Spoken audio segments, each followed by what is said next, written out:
A Resumed Identity. By Ambrose Bierce. One summer night a man stood on a low hill overlooking a wide expanse of forest and field.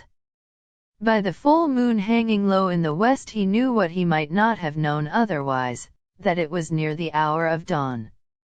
A light mist lay along the earth, partly veiling the lower features of the landscape, but above it the taller trees showed in well-defined masses. Against a clear sky, 2 or 3 farmhouses were visible through the haze, but in none of them, naturally, was a light.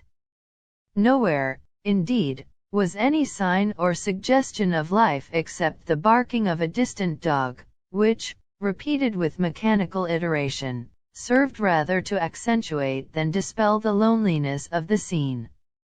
The man looked curiously about him on all sides, as one who among familiar surroundings is unable to determine his exact place and part in the scheme of things. It is so, perhaps, that we shall act when, risen from the dead, we await the call to judgment. 100 yards away was a straight road, showing white in the moonlight. Endeavoring to orient himself, as a surveyor or navigator might say, the man moved his eyes slowly along its visible length and at a distance of a quarter-mile to the south of his station saw, dim and gray in the haze, a group of horsemen riding to the north. Behind them were men afoot, marching in column, with dimly gleaming rifles aslant above their shoulders. They moved slowly and in silence. Another group of horsemen, another regiment of infantry, another and another, all in unceasing motion toward the man's point of view, past it.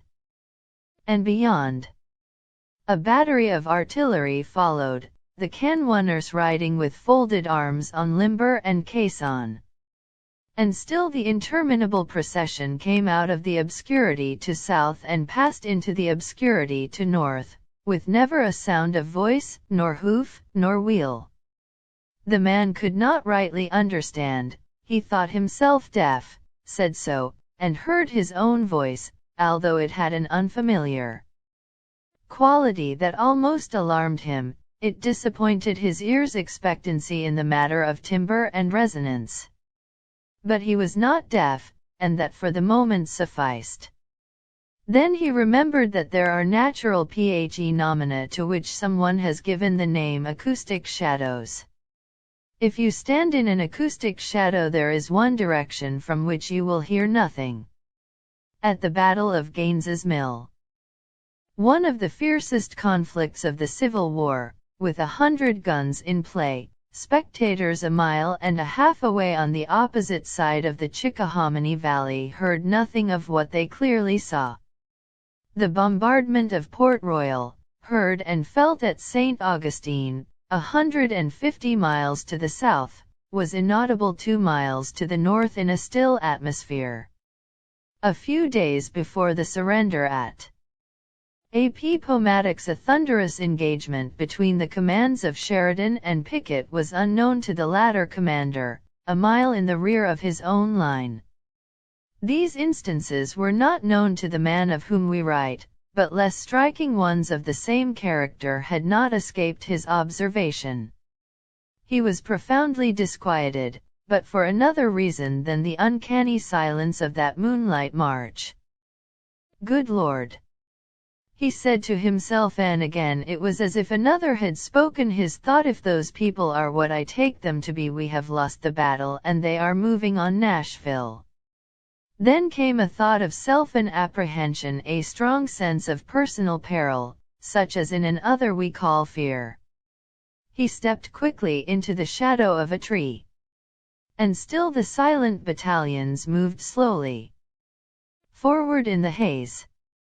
The chill of a sudden breeze upon the back of his neck drew his attention to the quarter whence it came, and turning to the east he saw a faint gray light along the horizon, the first sign of returning day. This increased his apprehension. I must get away from here, he thought, or I shall be discovered and taken. He moved out of the shadow, walking rapidly toward the graying east. From the safer seclusion of a clump of cedars he looked back. The entire column had passed out of sight, the straight white road lay bare and desolate in the moonlight. Puzzled before, he was now inexpressibly astonished. So swift a passing of so slow an army, he could not comprehend it. Minute after minute passed unnoted, he had lost his sense of time.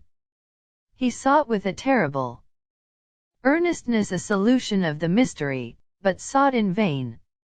When at last he roused himself from his abstraction, the sun's rim was visibly above the hills, but in the new conditions he found no other light than that of day. His understanding was involved as darkly in doubt as before. On every side lay cultivated fields showing no sign of war and war's ravages. From the chimneys of the farmhouses, thin ascensions of blue smoke signaled preparations for a day's peaceful toil. Having stilled its immemorial allocution to the moon, the watchdog was assisting a Negro who, prefixing a team of mules to the plow, was flatting and sharping contentedly at his task. The hero of this tale stared stupidly at the pastoral picture as if he had never seen such a thing in all his life. Then he put his hand to his head, passed it through his hair and, withdrawing it, attentively considered the pomme singular thing to do. Apparently reassured by the act, he walked confidently toward the road.